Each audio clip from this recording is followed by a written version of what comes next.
side of the movies, man.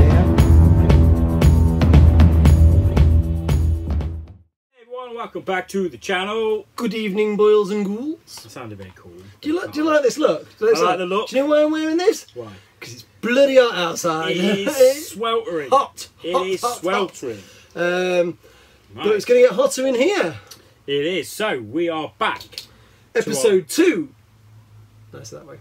Yeah, 2 nice that of King of Kings. King of Kings. Yes. So we've gone all out on episode 2. I think we might have gone wrong here, haven't we? Well, we're giving a big hitter early. We have done a big hitter early.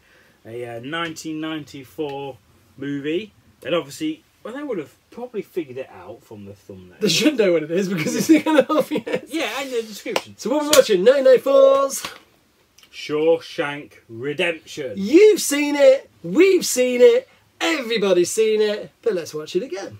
So, yeah. Give us some info on this movie. Do a quick rundown. Let's go. Right, 1994 movie, directed by Frank Darabont. Yes, not his last time we will see him come up as we're talking Stephen King Yeah, movies. you think he may have done 4 movie direct? He's done more, but he's done 4, I believe, that we will cover as in a main movie. And if one of them I'm right in thinking he directed. So, Darabont purchased the rights in 1987 to the movie, and we were thinking it might have been part of his dollar deal thing. Yeah, dollar deals. So yeah, purchased the rights in 1987. It received 7 Academy Award nominations. It was one of the top rented films of 1995. On VHS, On just to let you know. VHS. If you do not know what VHS is, go consult a historian. That's a VHS. There we go.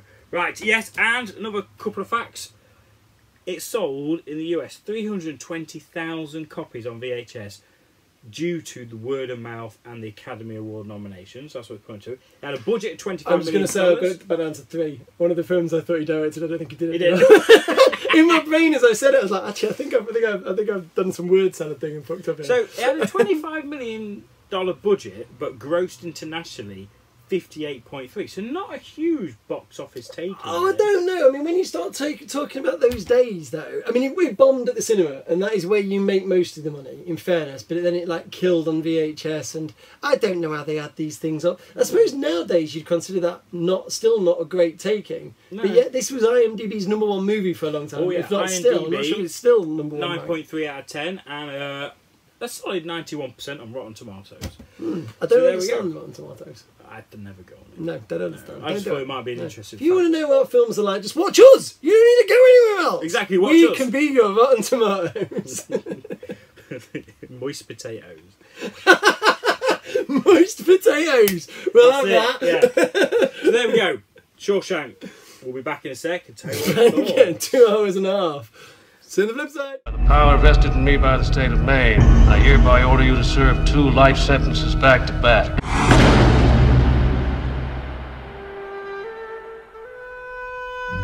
Send you here for life? That's exactly what they take. Help me! Hope is a dangerous thing. Damn it, new friend, you're putting me behind! Hope can drive a man insane. You better be sick or dead in there, I kid you not! Better get used to that idea. Oh, my holy God. Get busy living or get busy dying. Back to Shawshank Redemption. Do you like my artistry? It looks a bit. Do you know what human this is? centipede.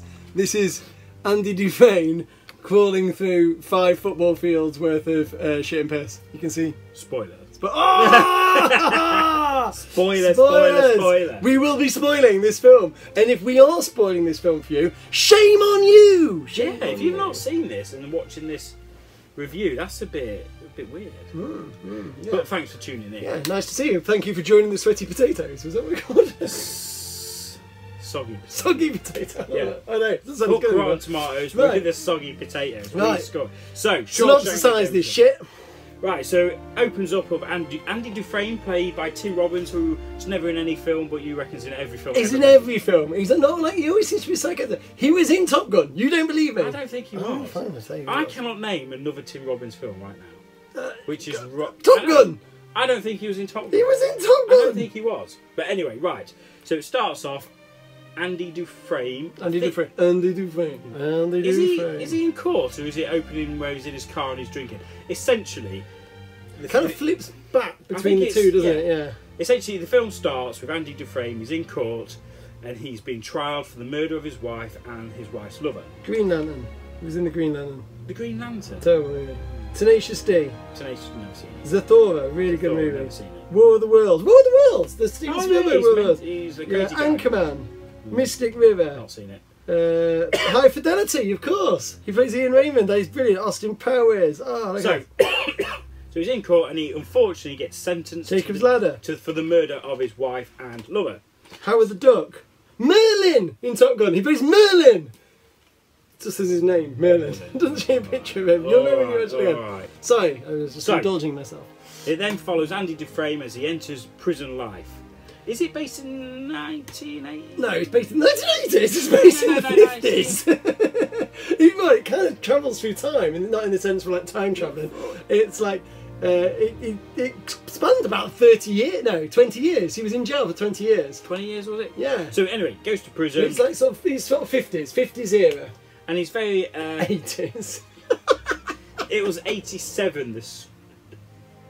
You do. I've read 87 somewhere. Anyway, Just like so he's in prison. listening to Motley Crue. Then it becomes a prison movie, and how he basically gets into prison life, and how he's integrated into the prison in the prison world, prison life. You then have bigger character of Red, played by. Can you do Morgan Freeman. What? He never say his own name. Sounds You know, Andy Dufresne. Morgan, two things never happened. And he narrates it. Morgan Freeman. Does he? Yeah, he does. Does he? It's been, he does narrate it. It's hot. I'm very hot. So, yeah. So then, basically, it just follows his journey on. He's this clever guy. He's very kind of to himself, but then he befriends Red, because Red is basically the man who can get you anything. And his first interaction after a long time, he asks Red to get him a small rock hammer, because he likes rocks, and he's making like because the 80s, everyone was into rocks, hair metal, and everything. he's making chess pieces out of it. So it's all about I want a rock. and it's really brutal. The warden's in there, like on opening night, the inmates took, were they chanting fresh meat or something like that? Basically, To bets on who would break first. who would break first, and there was this poor fat guy, and he gets beat to death, and yeah, so it's not the best of lives in there. It really does put you off. It's prison. But then as it goes on, basically Andy Dufresne in his previous life before he got sentenced was like an accountant, a banker, Good with numbers. good with numbers. But also highly corrupt, because he's a banker, and we all know what they did. So then the wardens, well, the way Andy Dufresne involves himself, he basically puts himself forward, because there's a scene where the warden inherits some money, and he was pissed off with how the government will tax him, inheritance. Yeah, it wasn't the warden, it was wife. Clancy Brown. He's in. They always plays awesome. He's always like he's in Starship Troopers. He's cool. He's always hard. Always hard, is he? I'm going to get to that in a minute. So, so then he basically ends up being at the prison warden, who's the main guy. Then they start exploiting Andy Dufresne's skill set of money laundering, essentially, you could argue, or basically tax avoidance, how to put your money. So then that follows a long story, and then are we going to go now into the ending? Should we stop there and just discuss before the ending what we thought about the movie? He's not framed, but he's incorrectly sentenced to the murder of his wife, and it's how he adjusts to prison life and befriends Morgan Freeman, and him and his merry. Do I need to be the only arsehole out there that says that I think he did it? I'm not convinced he didn't do it, because the whole film is a little bit like, especially the whole film has an out of the world. It was a serial killer. So Tommy was the name of the guy that came in who backed up his story. Now Tommy looked up to him. Tommy was someone that had been in and out of jail a lot. Andy Dufresne, very cold, didn't speak to him, and plays it very cold all the way through, and hatches an elaborate plan to make himself rich. And then every time we see the world through his point of view, there's a bit of a haze to it. I'm not convinced he isn't a stone cold killer and wasn't where he deserved to be. Or did he not just exploit the situation as a put in? Yeah, Because I'm just trying he to wouldn't have ever got to. I'm trying to be controversial here. He didn't. But Do it. he didn't. He didn't do it. Because he would have got all the work in all those other films he's been in. If he always played a bad guy. He's actually done a lot of crap films. You didn't know he'd done any film, haven't he? So basically, the ending is basically he escapes from prison, and that's for first time watch. That's a big twist. I watched this with my son not that long ago, and he was blown away by the ending. Absolutely, like, How it all fell in place, yeah. yeah, from just the bit where it all started to come out about what he'd done with the money and how it all came, and the way it showed you that it all coming together, and then even them crawling through the tubes and coming out to freedom, and the big arms in the air. And this probably brings us a little bit onto the direction. The only thing I'd say with that is when I was watching it, I was like, I remember this scene now. And it's like everything though it's really had to be everything in line. It's like when he, with the warden, because they had a bit of falling out, he got put in the, what did they call it, for 2 months, for one bit where he played the music, which was a great scene. Yeah. About making them feel human again. But the bit where he breaks the pipe, it has to be a thunderstorm. Yeah, okay. So we've got two different things here. Everything had to line up for that escape to happen. Yeah, and again, I think the world knows that this is a very good movie, so I don't want to be the dickhead to tell people that they're wrong, and I'm not going to do that. It is, but the plot contrivances of this movie are... It's kind of bullshit how it all comes about. Just the fact that he's been in there for 20 years and they've never searched his cell, which they do routinely, and looked behind a poster. I mean, it's kind of like... Oh, I mean... Everything that falls into place falls into place. The poster had fallen down, so they had a scuffle. But then this is sort of like flips into the other side of this film, which is, I don't believe it is a realistic movie. I don't think there is much about this that actually is. It is set in an, and I think there's a really good thing that Frank Darabont does with this. And I think the 90s made movies about the 50s do this very, very well. Think of some other ideas around that time where. Because they didn't throw all the CGI effects in it and things like that, it almost feels timeless. It feels like a story out of this world, like a time capsule of another way of life that probably never existed, a bit like the American story, but it's not... I mean, like you said at the beginning though, if they were to make this film now, they would set it in the 80s and it would be maximum soundtrack and it would have... locked up, it would be... Coke Zero and Tab Cola everywhere, and this just felt so... real but out of place. But the film's structure was like a book, which is interesting because this is King of Kings, but it was the way that it drew you in. It was always close because they're inside, they're all either in the cars, they're in the cells, they're in the courtyard, and you always feel close and like trapped in, apart from when something happy was happening, like when they're on the roof drinking the beer, or right at the very end when you've got the shot, which I've got a few issues with. Got the closing scene. Yeah, but it's designed in a way that feels like this is the perfect Sunday afternoon movie, but got too much bite to be a Sunday afternoon movie. I mean, even when it's nasty and it's gritty, it isn't gratuitous. It doesn't show you the horrible things with the sisters. It just sort of tells you about it. So in that sense, the horror is prison itself in this movie. There we go. You may continue. Boom. I can't remember why I interrupted you. Yeah, so the big final of it, you are right. It's very much... and I'm not trying to do it a disservice. It is such a fantastic film. But you look at it and go, well, you know, they would have discovered the hole, they would have done X, Y, Z. But if you could ignore that and just, like you say, the pace and the way it draws you in, and you just follow this character, and then the end scene, the way he escapes from prison, and then it just unravels the way he's actually clever with the money exploitation. Oh, so good. The score, I'm just trying to look at how he wrote, and the bits where he gets all the books, the constant writing for 2 years. Yeah, I mean, today, that would be like sending 4 or 5 tweets, wouldn't it? Yeah. For the youth out there, he had to do like long letters. Twitter with a pencil, and then send Twitter. And Thomas Newman's score, I want to point that out, I was just looking at who it was. The score is beautiful. Okay. And I still remember we should talk on all of these. The score. I just think it's, again, it has that 50s feel, but it also carries the movie. And the bit you were talking about at the end, what I loved, like when he's crawling through the stuff and with the big reveal, the score stays dreamlike, almost like I can imagine walking in and catching my mum watching like some old crappy daytime TV music. So like, he's crawling through the shit and it's going, and the reveal, it's like, if this was Michael Bay movie, like, and it's not that. That is not what this film is. It indulges in its self-confidence about knowing it's fucking brilliant. Because it is. So, you wanted to talk about the end scene. So, Andy Dufresne escapes. Finally, Red is granted release. Parole, that's the word, thank you, parole. So he gets to reunite with his lover. And one of the love story, yeah? These two was a love story.